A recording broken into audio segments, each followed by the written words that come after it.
Il y en a qui savent que je vais me régaler dans ce film. Bon, moi j'ai déjà une première question. Comment vous avez été reçu? C'est-à-dire que les gens que vous avez rencontrés, ils savaient qu'est-ce que c'était que Charlie Hebdo. Comment ils vous ont reçu? Est-ce que vous avez eu des difficultés? Est-ce que vous avez eu des refus? Des gens qui vous ont pas voulu répondre? Enfin, voilà.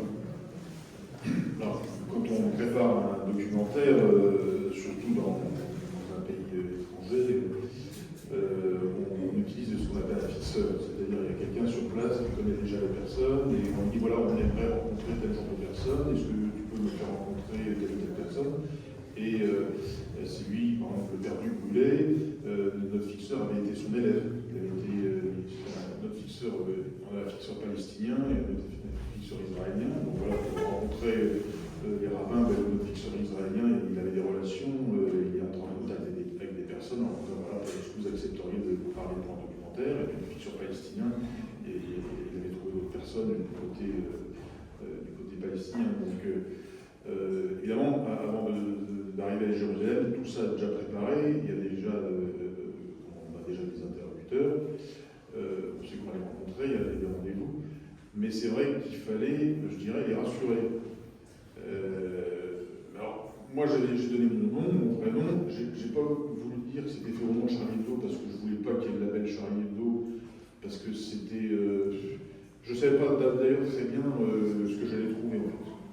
Je savais pas très bien, quand on part comme ça en reportage, on ne sait pas ce qu'on va trouver. C'est au retour, on croit que les images, quand on les voit, ce sont des évidences, mais on ne sait pas ce qu'on va glaner. Donc je me disais, quel ton il faudra donner à ce documentaire, j'en savais trop rien. Je ne pouvais pas non plus, si je les laissais croire aux interlocuteurs que j'allais faire quelque chose de trop satirique, ils allaient craindre d'être ridiculisés, voilà. Puis même par correction, voilà, il faut être réglo quand on fait un documentaire, quand on fait même un reportage ou une interview, il faut restituer une interview telle que les gens nous le disent, il ne faut pas trafiquer, comment dire, ce qu'ils disent. Donc moi j'ai dit mon nom. Après, je sais que le fixeur palestinien qui s'est renseigné, il a vu qui j'étais, donc ils l'ont su. Mais je ne pouvais pas dire que c'était Charlie Hebdo parce que c'était pas non plus exactement Charlie Hebdo, c'était mon documentaire à moi, mes questions à moi. Voilà. Maintenant, je sais que j'en avais fait une demande, notre fixeur sur place avait fait une demande pour je crois que c'était un chrétien, je ne sais pas s'il n'était pas, il avait un grade assez élevé, alors lui, il nous a envoyé un mail assez carabiné en disant hors de question que je rencontre des gens de Charlie Hebdo, très bien. Mais en fait, les autres, en fait, ils le savaient, qui j'étais d'ailleurs, l'entretien avec l'imam Moussoui, à la fin, au début il était un petit peu froid, puis à la fin, bon, ça ne s'est pas trop mal passé, c'était chez lui qu'il nous a reçus à son domicile, dans le quartier palestinien de Jérusalem, et à la fin il m'a dit c'est pas bien quand même de publier des dessins avec Mahomet dessiné en chien, tout ça, c'est pas bien de faire ça. Et en fait je me suis aperçu que dans la publication des caricatures, je ne sais pas si vous le savez, mais il y a des dessins qui avaient été rajoutés par des imams danois. Et en fait, il parlait de ça. Et je me suis aperçu, en fait, là-bas, beaucoup de gens pensent que nous, on a fait ces dessins, que nous, on les a publiés. Il y a vraiment un travail de propagande dont on a été victime là-bas. En fait, les gens pensent qu'on a publié ces dessins qui étaient effectivement assez infâmes, mais qui n'ont jamais été publiés par Charlie Hebdo. Donc il y a vraiment, je crois que le 7 janvier, on a été victime vraiment presque d'une cabale de la part de certains imams danois qui avaient rajouté des images qui effectivement ont, comme on dit, enflammé beaucoup d'esprits en arabe, mais qu'on n'avait pas fait. Et lui, il m'a envoyé cette petite pique, il avait compris. Mais en même temps, je sais qu'il avait un malentendu, donc je n'ai pas insisté. Mais c'était déjà pas mal. Quand on a été le voir, on s'est dit avec le réalisateur, bon, soit il nous reçoit, soit il nous fout dehors au bout de 5 minutes, et il n'y a pas de documentaire. Bon, finalement, ça s'est pas trop mal passé, donc là, on s'est dit, on va pouvoir continuer. Mais c'était pas évident quand on rencontre comme ça quelqu'un sur des sujets hyper sensibles. Tout ça, c'est un personnage public. Il représente quand même une certaine autorité spirituelle à Jérusalem, c'est pas n'importe qui. Donc lui aussi, il veut aussi que dans le documentaire, il soit représenté correctement. Donc, mais ça, après, c'est comment dire, c'est des règles journalistiques. Il faut être correct par rapport aux gens qu'on interviewe. Mais c'est vrai que certains avaient compris, mais voilà. Comment avez-vous choisi les différents intervenants? En fait, comme je dis, on nous a proposé. On dit voilà, on aimerait rencontrer tel intervenant, chrétien, musulman, etc. En fait, on a fait 2 voyages. Le premier, on a gagné un certain nombre d'images, mais au retour, quand on a regardé un peu toutes les images, on s'est dit il manque de la matière. Donc on est retourné pour une semaine supplémentaire, pour avoir d'autres intervenants, comme le père Jean-Louis ou puis d'autres, voilà, pour un peu étoffer. Alors c'est vrai qu'on aurait pu rencontrer encore des dizaines et des dizaines, mais bon, ça balayait à peu près les questions, les questions qui m'intéressaient. Il faut fixer aussi une limite, on ne peut pas non plus faire un documentaire en 10 parties là-dessus. Et le dénominateur commun, non pas aux 3 religions, mais à ces intervenants, quel est-il? Sur quel Dénominateur. Que eux définissent, que moi je vois. Le minimum, c'est que tous vivent à peu près au même endroit, qui est ce lieu saint qui est Jérusalem. Tous, comme ils l'ont dit, pensent avoir compris, je dirais, la parole de Dieu, enfin, avoir compris le sens. Maintenant, comme vous avez pu le constater, il y a quand même beaucoup de hiatus entre eux. Moi, je n'avais pas besoin d'en rajouter grand-chose, mais on voit bien qu'il y a quand même des clivages. Et que donc, rien que déjà d'illustrer ça, c'est pas évident d'arriver à le faire, à peu près correctement. Mais en tous les cas, ça donne à réfléchir. Voilà. Donc le point commun, c'est que ce qui est étonnant, c'est que tous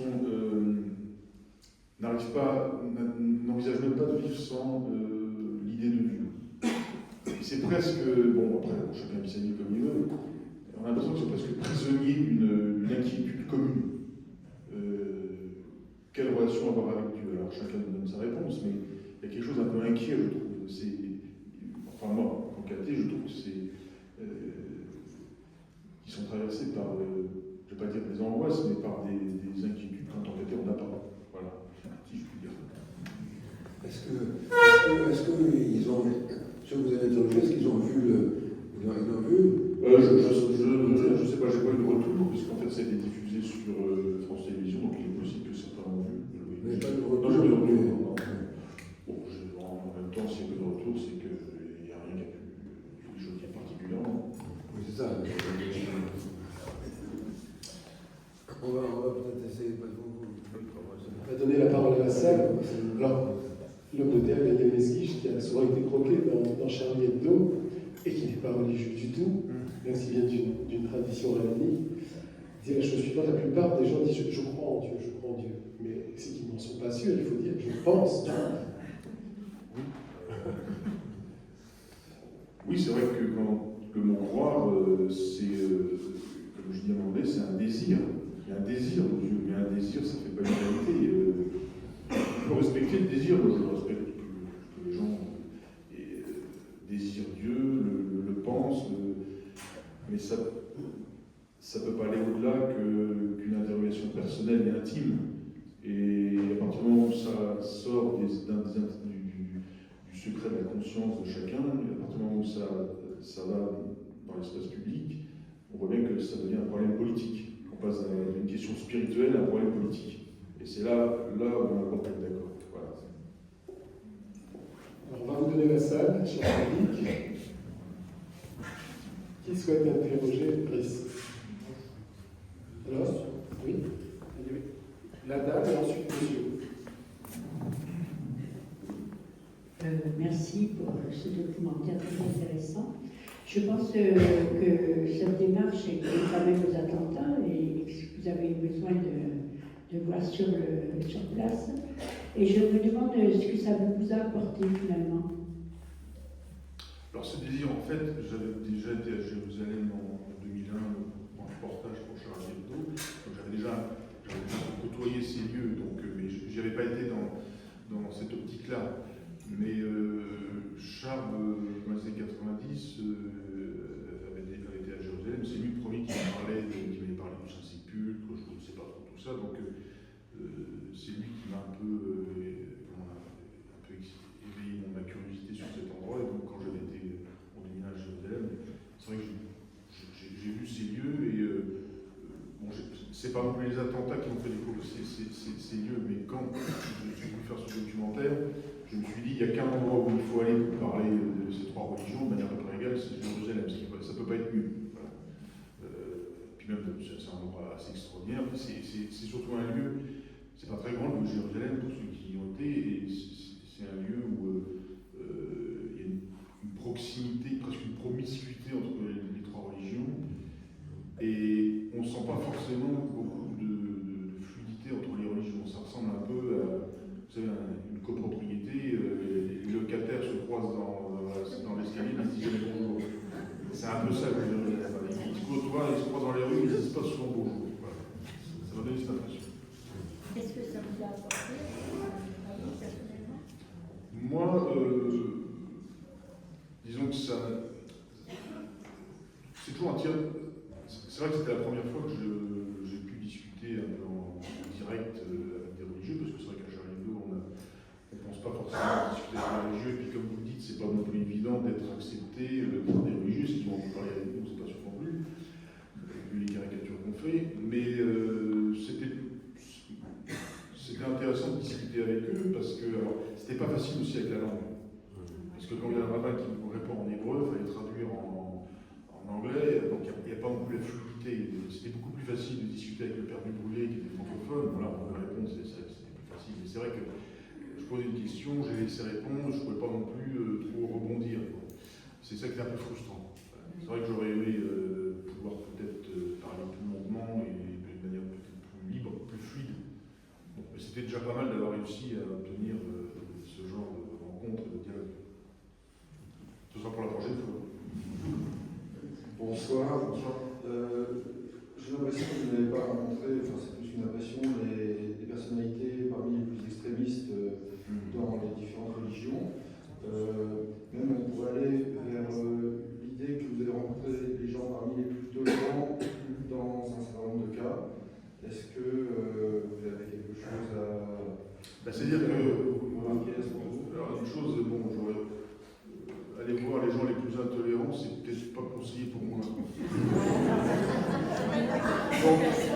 j'ai quand même un endroit, bon, Jérusalem, bon, il y a quand même des gens de toutes sortes. Et puis, leur discours, il est déjà suffisamment public comme ça. Et puis, on ne peut pas dialoguer, en fait. Voilà. Je voulais quand même pouvoir discuter un peu. Avec des gens un peu ouverts d'esprit. Les extrémistes, par définition, ils ne veulent pas dialoguer. C'est ça, il fallait que quelqu'un accepte. Oui, bah, accepter. Et puis oui, franchement, bon, il y a aussi la question de la sécurité.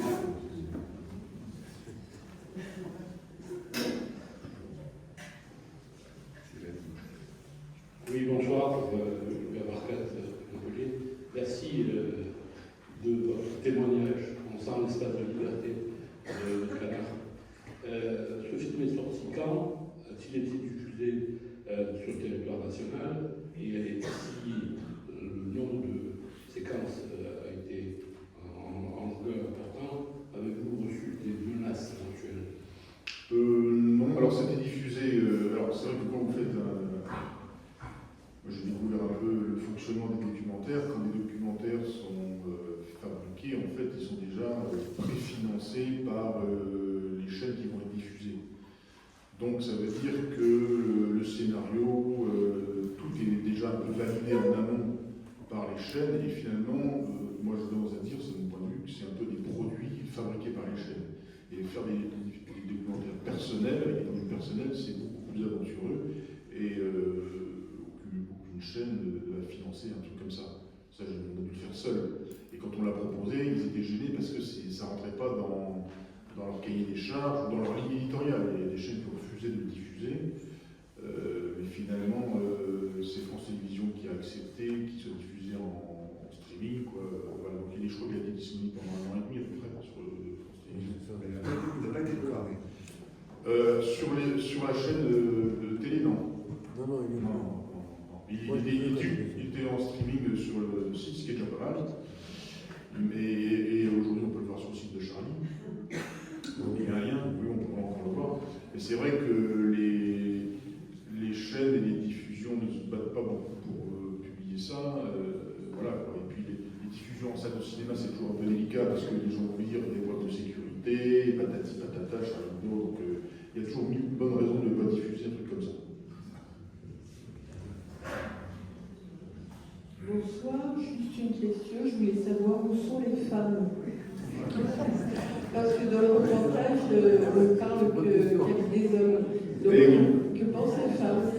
Ah ben, c'est vrai qu'on n'en a pas rencontré beaucoup, et quand vous cherchez moi, le principe, c'était de rencontrer des autorités religieuses. Ben, des autorités religieuses femmes, il n'y en a pas, tout simplement. C'est pas moi qui l'invente. Je ne pouvais pas non plus, je peux pas non plus, pour satisfaire un public européen qui est très sensible à ça, mettre en avant une ou deux femmes sur place et leur donner une place artificielle, de faire croire qu'il y a vraiment une place importante de nos femmes là-bas. En fait, non, il n'y en a pas beaucoup, quasiment pas.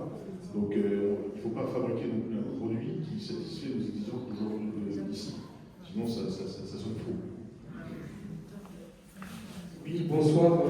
Moi, je vais juste faire une remarque qui va dans le sens de l'absence des femmes par rapport à l'aspect des miracles portés par les religions. Et je vais vous parler de Lourdes brièvement. Donc, à Lourdes, il y a eu un miracle. Bernadette Soubirous a vu la Vierge Marie. Et c'est reconnu comme miracle tout simplement parce qu'elle a dit à Bernadette « Je suis l'Immaculée Conception ». Alors, il y a un journaliste de Libération qui a fait une très bonne enquête il y a de nombreuses années et qui a démontré par cette enquête que c'était un rendez-vous galant qui avait lieu dans ces grottes entre un très haut gradé de la garnison de Lourdes qui venait de rentrer du Vatican. Et à cette époque, et historiquement vous pouvez le vérifier, le Vatican a essayé de redorer le blason de la Vierge Marie, je présume, et donc ils avaient trouvé cette formule de l'Immaculée Conception. Voilà. Et donc, nous avons emmené nos petits-enfants à Lourdes, parce que j'habitais là pas très loin, et nous avons dit aux petits-enfants, voilà pourquoi il y a eu un miracle, parce que Bernadette a vu l'Immaculée Conception. Notre petite fille nous dit, mais qu'est-ce que c'est qu'une Immaculée Conception? Ben, c'est une dame qui a eu un enfant sans avoir de rapport sexuel. Ah, mais alors, c'était une mère porteuse.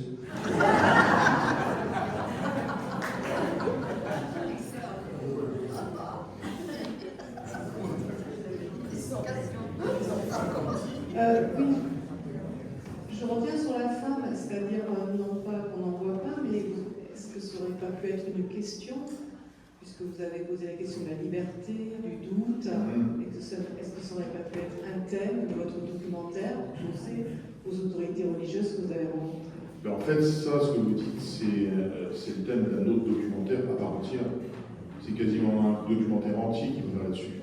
Moi, je suis resté sur des questions qui tournaient un peu autour de l'intolérance religieuse par rapport à la liberté d'expression, par rapport à tout ce qui est arrivé à Charlie Hebdo.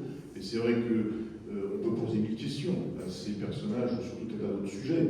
Mais là, j'étais obligé un peu de respecter un cadre précis. Mais c'est un autre sujet. Il faudrait y retourner, leur proposer mille questions sur ce sujet. C'est un sujet à part entière. Monsieur? Alors oui, à la fin, il y en a un qui évoque, et qui dit, on le voit, c'est un gros problème.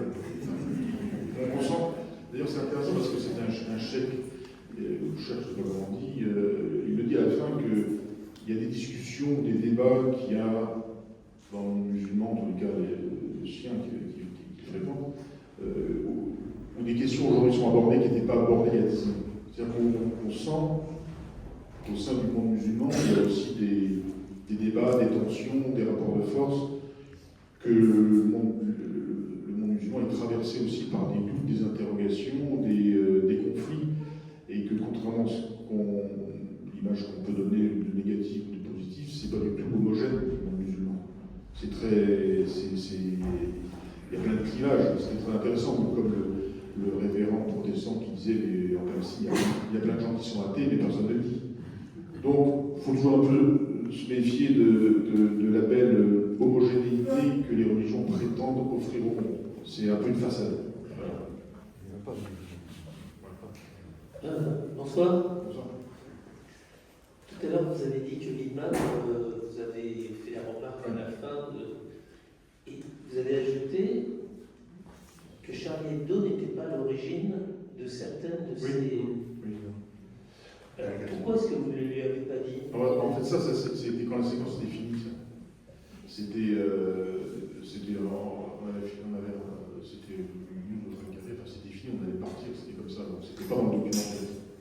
Puis j'ai pas voulu trop insister là-dessus.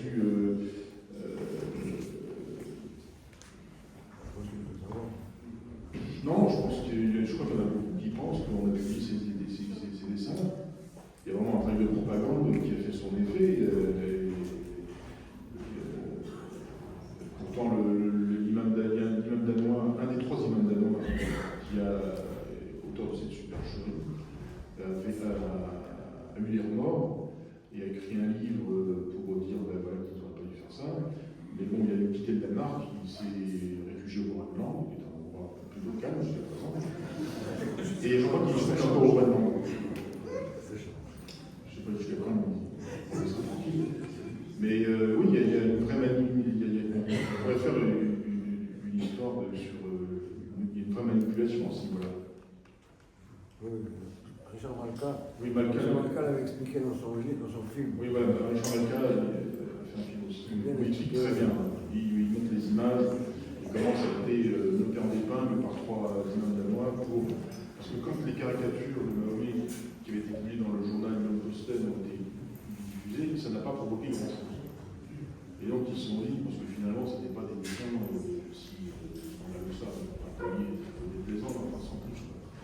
D'ailleurs, ils avaient été publiés dans la presse égyptienne, ça n'avait rien déclenché.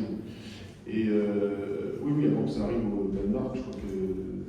Et en fait, comme ces imams danois trouvaient que ça déclenchait rien, mais ils ont rajouté ces 3 images sur le réseau, sur le net. Et effectivement, après, on voit des types au Pakistan. Alors, quand on voit les images, bien sûr, on voit un type qui se fait chevaucher par un chien et qui fait croire que c'est Mahomet avec un chien. Bon, nous, on n'a jamais publié ça. Je crois même qu'il y a des images qui ont été prises sur des sites suprémacistes américains blancs. Voilà, des trucs racistes. Ils ont fait croire qu'on avait publié ça. On n'a jamais publié ça. Pourquoi ne pas tenter de rétablir la vérité? C'est comment dire. C'est encore un autre documentaire qu'on me demandait de faire. C'est vrai, c'est parce que c'est compliqué à expliquer tout ça.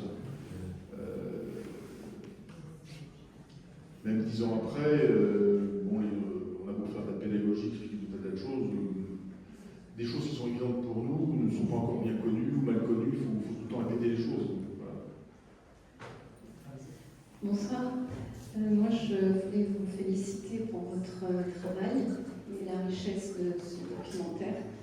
Je suis dans une grande admiration, en sachant que, assez bien connaître Jérusalem pour être allé de nombreuses fois, vous avez réussi à pénétrer les différents lieux et surtout à approcher avec des questions très directes, j'ai trouvé, les différentes personnes importantes de Jérusalem. Ma question, en fait, c'est surtout de voir un peu votre ressenti au retour de ce voyage et suite à ce travail. Et ma question est de savoir, est-ce que vous dessineriez maintenant peut-être différemment ou pas les différentes personnes est-ce que votre approche, en fait, a changé? Non, je pense qu'elle s'est aggravée. Je suis rassurée. Parce que bon, j'ai essayé dans le documentaire d'avoir un ton un peu neutre, même si je pose des questions, j'espère, un peu directes. Mais c'est vrai qu'on en revient un peu, je ne vais pas dire désespéré, mais bon, faut vivre avec les religions, il faut cohabiter. Mais les gens ont dans la tête des choses quand même. Si ça reste à l'intérieur de leur cerveau, ça va, mais si ça sort de leur cerveau et que ça veut diriger la société, comme l'un des intervenants le disait, là ça commence à poser un problème, comme je le disais, un problème politique. Voilà. Une ou deux dernières questions. Encore un petit moment. Oui, il y a quelque chose qui m'a un peu échappé là, c'est cette personne, il y avait une personne qui était athée et qui justement doutait de l'existence de Dieu et qui, on voulait envoyer en psychiatrie. Alors ça c'était un extrait d'une émission sur une chaîne égyptienne. Donc c'était un athée égyptien qui avait beaucoup de courage sur un plateau de télé. Oui. C'est pas moi qui l'ai filmé. Hein. C'est un extrait et assez courageusement il essaie de porter la contradiction avec le docteur et bon, vous voyez sa réaction. Alors on nous demande si cet ouvrage est toujours édité. Ah oui, disponible, on peut le commander. On a le bouquin. Le bouquin sera en vente là, il est en vente. Hein. Oui. On les a, dès qu'on a fini, vous pourrez le faire commander sur le site de Charlie. Le bouquin, voilà. Mais moi alors d'abord, il y a d'autres extraits aussi qui est remarquable, c'est quand il se tape sur la télé avec les chaussures. Mais moi, il y a plusieurs choses qui m'ont beaucoup intéressé là-dedans, bien sûr. Mais d'abord cette référence au texte. Alors, comme vous disiez, il se réfère tous au texte, mais personne n'en tire les mêmes conséquences. Je veux dire, bon, de toute façon, c'est clair dans la religion, que le Coran, les chiites et les sunnites, ils lisent le même Coran et ils s'entretuent. Les chrétiens, ils lisent le même évangile et ils se sont tués pendant des siècles. Bon, le plus extraordinaire d'ailleurs, c'est que les chrétiens et les musulmans, d'ailleurs, on le voit, expliquent aux juifs qu'ils ne savent pas lire la Torah. Puisque s'ils savaient le lire, ils seraient ou chrétiens ou musulmans, mais pas juifs. Donc, c'est quand même assez extraordinaire. Mais entre eux, ils ne tirent pas du tout les mêmes conséquences des textes. Donc, il ne doit pas être si clair que ça, les textes, quand même. Bah, si vous les avez lus, c'est vrai que c'est pas clair. Quand on lit, quand on essaie c'est d'ailleurs un peu le génie de ces textes, c'est que vous pouvez trouver ce que vous voulez. Vous pouvez trouver son contraire. Ils arrivent toujours à s'en tirer avec un passage, machin qui dit ceci, un autre ça. Bon. Donc c'est un peu open bar, chacun fait ce qu'il veut. Surtout qu'en plus de ça, les rédacteurs de ces textes, on ne sait pas très bien qui a tenu la plume de ces textes. Donc c'est eux qui sont succédés, qui ont rajouté des couches et des couches de choses, on ne sait pas non plus très bien. Donc c'est pas un même auteur, on croit que c'est Dieu qui a écrit tout ça, mais c'est des individus qui ont écrit ça, un peu à leur guise. On a aujourd'hui un retour du religieux, une lecture fidéliste, même étayée par la raison. Et ce n'est pas progressif dans les différentes religions. On a eu par exemple en Euro-Méditerranée, là, des temps intolérants dans le monde arabo-musulman, puis des temps plus tolérants, intolérants il faut. Il n'y a pas quelque chose effectivement de linéaire, en tout cas pour ce qui est du monde arabo-musulman. Mais Montpellier a, comment dirais-je, béni, sans jeu de mots, les persécutions dont ont fait l'objet effectivement les Juifs au sud de l'Andalousie, puisqu'ils ont récupéré des savants, des érudits qui ont transmis un savoir inestimable. Mais cette confrontation finalement de la foi et de la raison, elle commence à nouveau dans le monde arabo-musulman. Vous l'avez justement dit, et ce n'était pas le cas il y a encore quelques années. C'est l'impression que ça m'a donné avec ce chèque qui... on sent qu'il y a quand même un désir de s'affranchir d'une lecture trop littérale des textes, en fait. Mais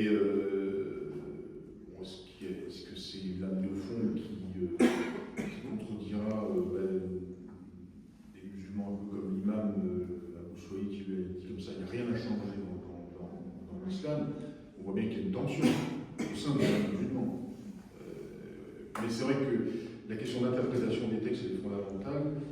Moi, depuis quelques temps, je me suis intéressé à un sujet qui peut sembler périphérique, mais c'est la question des persécutions de la sorcellerie à la Renaissance. Et on voit que, sans rentrer dans les détails, les partisans des persécutions ont une lecture littérale des textes. C'est écrit dans l'Ancien Testament, et on ne peut pas laisser vivre les gens qui pratiquent la sorcellerie. Et finalement, les discours plus tolérants viennent de gens qui sont aussi croyants, mais qui prennent une liberté extraordinaire, qui est celle d'interpréter les textes. C'est pas comme ça qu'il faut les interpréter. Et effectivement, comme vous dites, il y a un enjeu ça peut paraître bizarre de dire ça, mais de rationaliser la foi.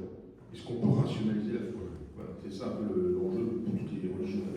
Certains s'y sont essayés. En tout cas, le professeur Sirat, qui a fondé l'Institut Maïmonide, prônait pour les imams et les rabbins un niveau d'études suffisamment élevé pour éviter d'avoir trop de prédicateurs. Et il leur demandait d'avoir à tous le doctorat. On n'y est pas en France, en tout cas. On n'y est pas. Mais ceci dit, le haut niveau de connaissance des textes peut être redoutable. Parce que oui, l'imam, c'est un vrai intellectuel, il connaît bien son truc. Absolument. Et il est capable de fabriquer ce qu'il a envie de dire. Donc c'est à double tranchant aussi. En 2001, je vous donne tout de suite la parole, on avait reçu à l'Institut Maïmonide le professeur Mohamed Arkoun et j'étais allé le chercher à Marine. Et je lui demandais, d'ailleurs le lendemain du 11 septembre, le monde, l'interview pour montrer l'islam bien compris, c'est lui et pas. Et je lui ai demandé pourquoi le monde qui était à son apogée au Moyen-Âge, c'était le monde arabo-musulman, il a connu une chute vertigineuse dont il a peine aujourd'hui à se relever. Il a avancé plein d'explications. Mais selon lui, la première et la plus importante était la suivante. Hors du Coran, point de salut. Ils ont raté le train de l'après-midi. Ils ont raté, le monde arabo-musulman a raté le train de l'après-midi.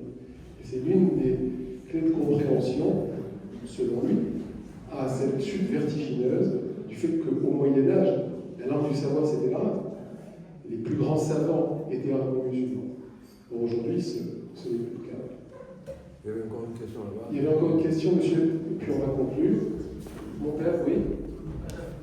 Non? Ah, José. Oui. Bonsoir. Moi, j'ai été impressionné par un moment, c'est pour ça que je me permets de prendre la parole maintenant.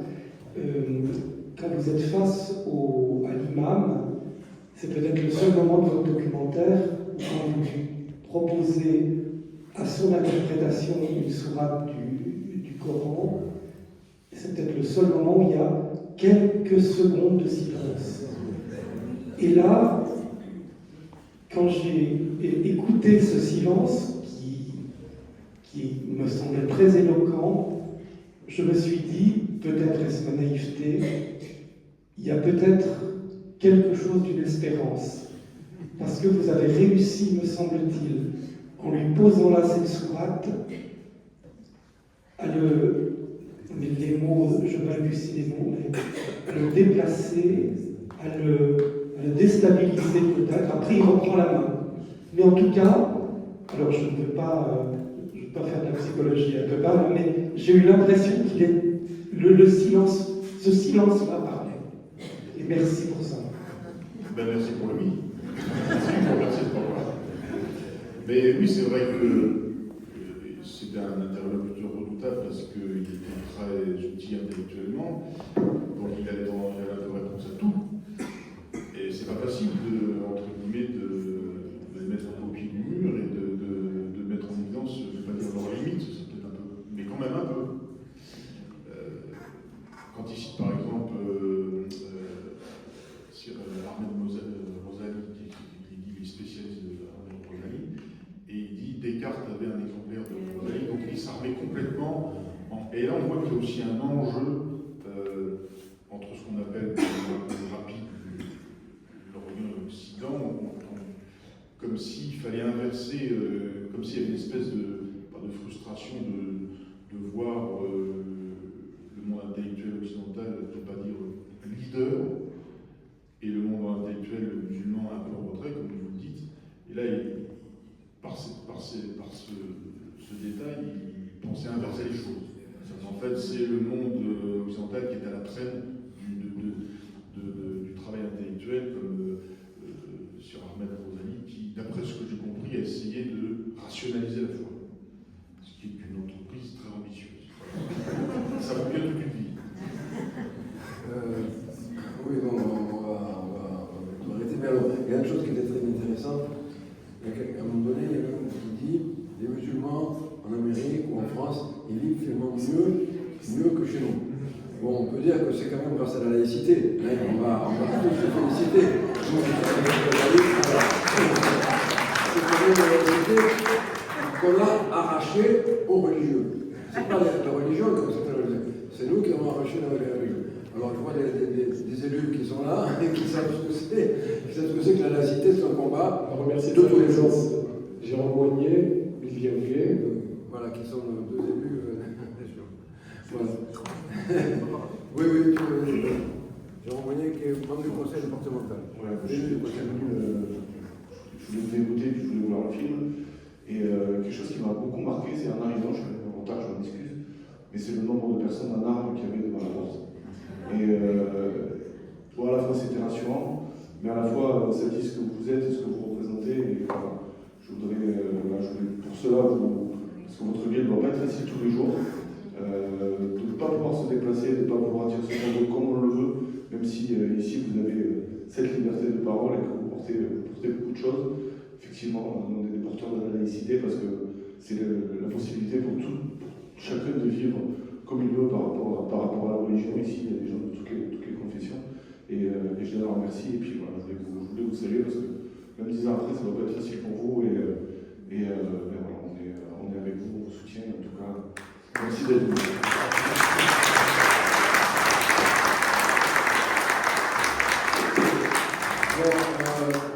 Pour terminer, il va y avoir une vente de livres. On va vous mettre les livres là, parce que vous avez les livres qui reprennent le film. Oui, c'est ça, oui. Voilà, donc pour ceux qui veulent le livre, voilà, et vous pourrez faire dédicacer à Riz. Et on va vous remercier